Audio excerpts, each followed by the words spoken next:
In any America's Cup cycle, there will always be more questions than there are answers. Way more. This time around, I suspect that some of those questions will be about getting onto the foils. Who can do it quickly? Who can sail closer to the breeze? Who can sail deeper downwind? What are the starts going to be like? How's the weather going to affect the game? There's going to be an awful lot of things that we don't know. And in many ways, that's what makes this the most exciting part of any cup cycle, at least in my opinion. Because at this stage, all the teams are out on the water, but no one really knows how they're going to go. No one's actually lost yet, and no one's really had to square up to anybody else. But there are some things we do know, and there's some strong hints as to what we should be looking for once the racing gets underway. So let's first deal with the Prada America's Cup World Series and the Christmas race. All of the racing will be match racing, one-on-one.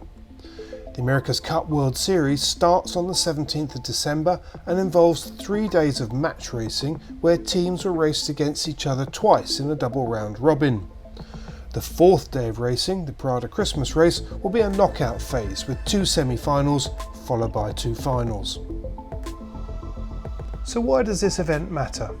Well, you could argue that it doesn't. It certainly doesn't have any bearing on the America's Cup Challenger Series next year, or indeed the America's Cup. It is actually a condition of the race entry that you compete in the America's Cup World Series. But of course the reality is, it's an invaluable opportunity to line up against your competition. Something that teams haven't been able to do all year. But don't expect them to go hammer and tongs at each other, at least not to start with. These boats are capable of 50 knots. That's a closing speed, potentially, of 100 knots. That's 115 miles an hour, or 185 kilometers an hour, or 50 meters a second if you prefer. I'll just let that sink in. Now, of course, that's an extreme situation, but potentially it could happen. And that's why teams are going to be avoiding locking horns too early on, because whilst they might know how their boats perform, they don't necessarily know how nimble their opponents are. And a collision at that kind of speed simply doesn't bear thinking about.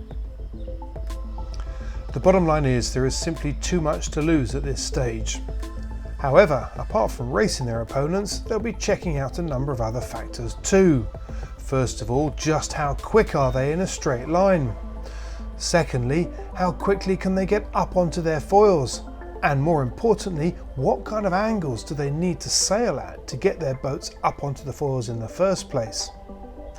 And then there's the question of just how close to the breeze or how deep downwind their opponents can go. This looks like it's going to be a crucial part of the next America's Cup cycle. It always is, of course, in any windward-leeward racing. And from what I'm hearing so far, there are already some indications of some quite big differences. Now, on that subject, just think a little bit about what's actually going on in the foils on the leeward side of the boat.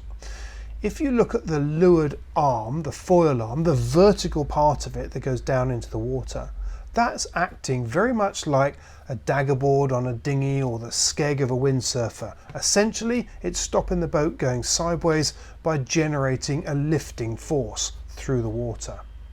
Now, to understand that in simple terms, just imagine being in a car and putting your hand out the window as you're going along the road. You put your hand out horizontally. If you turn your hand, twist your hand that way, you'd expect your hand to go up in the air. If you twist it that way, it goes down. If you put your hand vertically and twisted it that way, your hand would fly out. If you twisted it that way, it would come in. A similar thing's happening with the foil in the water on these cup boats. Imagine I'm on the boat looking straight at you, the wind is coming from here, and we put a little bit of yaw on the boat. So basically we turn the bow slightly up this way. That has the effect of turning the vertical bit of the foil that's in the water like that, which basically forces the boat up to windward. If I put yaw on the boat the other way, so in other words I turn the bow a little bit downwind, now it's the inside face of that foil that's in the water that is dragging the boat downwind. Now, of course, in reality, the situation is a lot more complicated than that, with an awful lot more controls and a lot more going on. But essentially, that's what's happening. And what I'm hearing is that there are already some signs of some differences starting to appear between the teams. They'll know it and they'll want to find out more. And in order to do that, they're going to have to push their opponents. So there's a balance to be struck. Just how hard do you push, and just how much do you risk breaking your own boat or exposing or revealing more of your own capabilities? And that risk of breakdown is a real one. Ineos Team UK weren't able to take part in the first 2 informal practice races, we think because of a gear failure. So what about the defenders, Emirates Team New Zealand? Well, of course, they're the one team that can guarantee to be at the America's Cup next March. They're defending it after all, so they can afford to play a slightly different game. So what they want to know is what the challengers are really capable of, and that means pushing them quite hard, but they risk revealing some of their own game as well. So again, it's a balancing act. There's nothing new in this, it's been part of the game for some time, but it is a fine line to tread. So I'd say don't expect to see Emirates Team New Zealand blasting off the start and leading the race from beginning to end, assuming of course they can do that.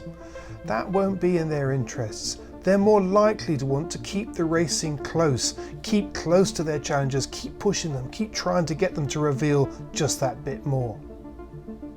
Now, in every cup I've been to, at some point there's been a debate about whether a team has been sandbagging or not. No doubt it'll crop up again this time around. But I'd be surprised at the moment, because I think there's too much to learn and there's too much to lose. Plus, you're talking about competitive sailors. When have you ever not wanted to beat someone when the opportunity's been there? And the fact of the matter is that these sailors have 2 modes, flat out or off duty.